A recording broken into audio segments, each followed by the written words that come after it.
Peux-tu imaginer un monde sans smartphone, sans véhicule électrique ou sans les dernières avancées en médecine? Derrière toutes ces technologies essentielles se cache une ressource méconnue, mais cruciale, les terres rares. Leur nom peut sembler tout droit sorti d'un roman de science-fiction, mais ces 16 éléments chimiques sont indispensables au fonctionnement de presque tous les appareils que nous utilisons au quotidien. Cependant, leur extraction est complexe, et entre les mains d'un seul pays, elles sont devenues une arme géopolitique. Savais-tu que la Chine contrôle environ 80% de la population mondiale? Aujourd'hui, je vais t'expliquer pourquoi ce secteur est essentiel pour l'avenir de la technologie et surtout comment toi tu peux y investir avant que l'opportunité ne disparaisse.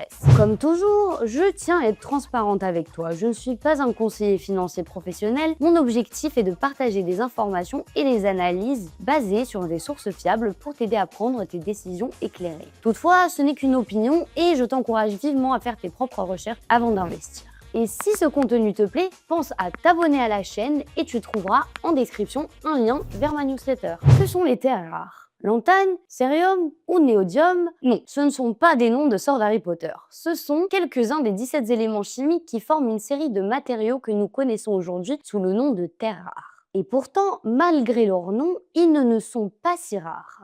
Dans la croûte terrestre, comme leur dénomination pourrait le laisser penser. Le problème est la raison pour laquelle on les qualifie de rares. C'est qu'ils se trouvent généralement très dispersés et mélangés à d'autres minéraux, ce qui rend leur extraction coûteuse et compliquée. Et pourquoi avons-nous dit qu'ils sont importants? Eh bien, essentiellement en raison des propriétés magnétiques électroniques et de la résistance à la corrosion de ces matériaux, ce qui les rend indispensables pour des produits aussi courants que les moteurs de véhicules électriques, les turbines éoliennes, les appareils électroniques, les systèmes de défense et même les écrans haute définition et les lumières LED. En somme, pratiquement tous les gadgets électroniques que nous utilisons. Rien que ça, et bien sûr, étant donné la demande croissante dans l'industrie technologique et énergétique, les terres rares sont devenues un actif stratégique qui offre aussi de grandes opportunités d'investissement. Mais alors, quel est le grand problème avec les terres rares? Eh bien, essentiellement, c'est économique. Comme nous l'avons déjà mentionné, les terres rares sont réparties dans le monde entier et leur extraction ainsi que leur traitement ne sont pas ni simples ni bon marché. Cela demande un investissement considérable en infrastructures, en technologie et en main-d'œuvre spécialisée. Et à ce stade, la Chine, au milieu des années 80, a été l'un des premiers pays à comprendre la valeur stratégique de ces éléments et, en conséquence, s'est concentré sur le développement de toute la chaîne de production et de raffinage. Ainsi, le résultat est qu'aujourd'hui, le géant asiatique domine environ 80% de la production mondiale de terres rares. De cette manière, il contrôle une ressource essentielle pour les industries technologiques et énergétiques d'une grande partie de la planète. Cette provision privilégie de la Chine sur le marché mondial est renforcée par son économie d'échelle dans ce domaine. En ayant lancé une activité d'investissement précoce et constante, elle a réussi à développer une chaîne de valeur très efficace dans l'exploitation et le raffinage des terres rares. Ce qui rend le lancement de nouveaux projets aussi intensif en capex au moins indiscutable d'un point de vue économique. Et bon, si on ajoute à tout cela le contexte géopolitique actuel de plus en plus orienté vers la formation de blocs économiques, la dépendance aux terres rares chinoises représente un risque pour de nombreux pays. Par exemple, les tensions commerciales, y compris d'éventuels droits de douane pouvant atteindre 100%, qui sont en discussion sous l'administration Trump actuelle, pourraient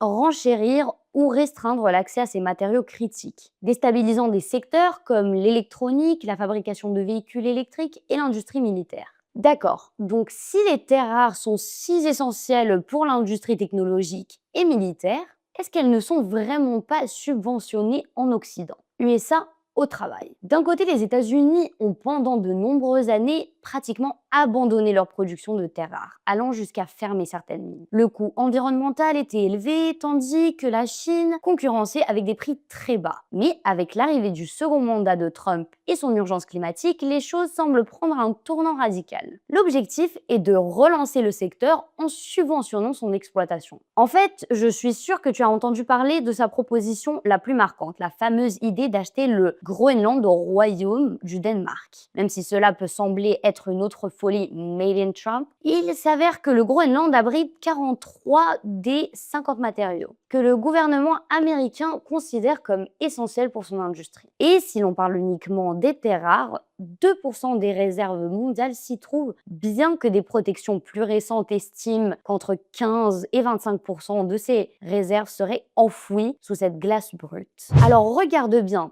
ce n'était peut-être pas si insensé. Bien sûr, avant que cette idée ne se concrétise, il faudrait sûrement des années, mais c'est déjà un début. Et pendant ce temps, que se passe-t-il du côté de l'Atlantique? Eh bien, comme d'habitude, quelques rapports de faisabilité, l'élaboration des plans d'action et pas grand-chose de plus. Beaucoup de données, mais peu de mines. Comme souvent, en Europe, on est plus préoccupé par la régulation de l'impact environnemental que par l'acquisition d'une certaine souveraineté énergétique. Le cas de l'Espagne est d'ailleurs très révélateur. Par exemple, savais-tu que l'Espagne abrite certains des gisements les plus importants des éléments qui composent les terres rares dans le monde? Oui, c'est vrai. L'idée que l'Espagne n'a pas de ressources naturelles est tout simplement fausse. Ce qui manque, c'est la volonté de les exploiter. Laisse-moi t'en dire plus.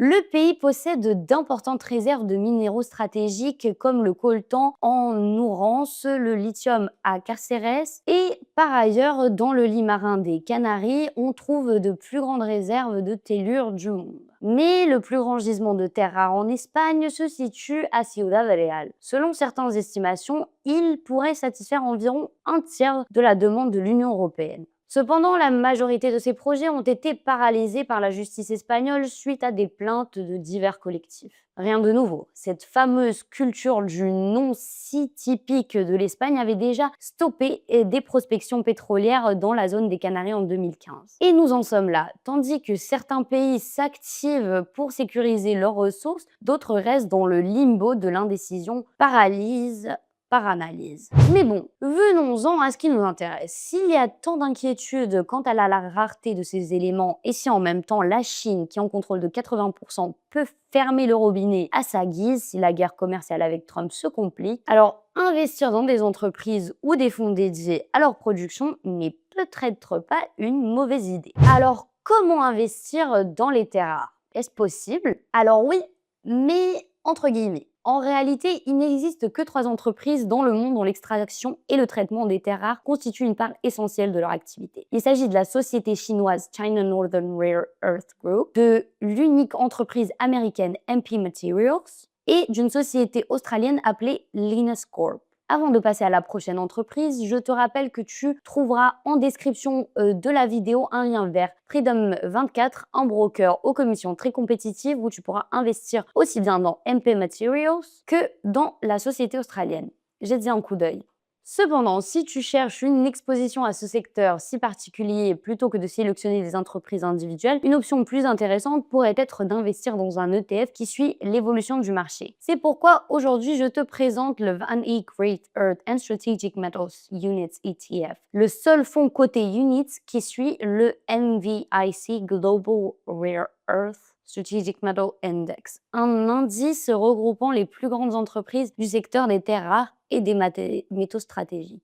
Cet ETF affiche un TER au coût de gestion de 0,59% par an, ce qui les rend assez compétitifs dans un secteur aussi spécialisé. De plus, il suit une stratégie de réplication physique, ce qui signifie qu'il achète directement les actions de l'indice. Les dividendes générés par ces actions sont réinvestis dans les fonds lui-même, permettant ainsi aux investisseurs de profiter de la croissance composée à long terme. Bien sûr, il inclut les entreprises mentionnées précédemment qui représentent 17% du poids de l'ETF. Le reste des composants peut être lié aux terres rares, mais ce n'est pas toujours leur activité principale. Comme mentionné, je te laisse ci-dessous le broker européen Freedom24 où tu pourras retrouver ces ETF. Les terres rares sont essentielles à notre avenir technologique immédiat. Il est difficile d'imaginer une révolution en intelligence artificielle ou en système de défense sans ces métaux. Et tout cela pendant que la Chine en contrôle une grande partie de la population. Mais toi, qu'en penses-tu? Penses-tu que c'est un bon créneau d'investissement?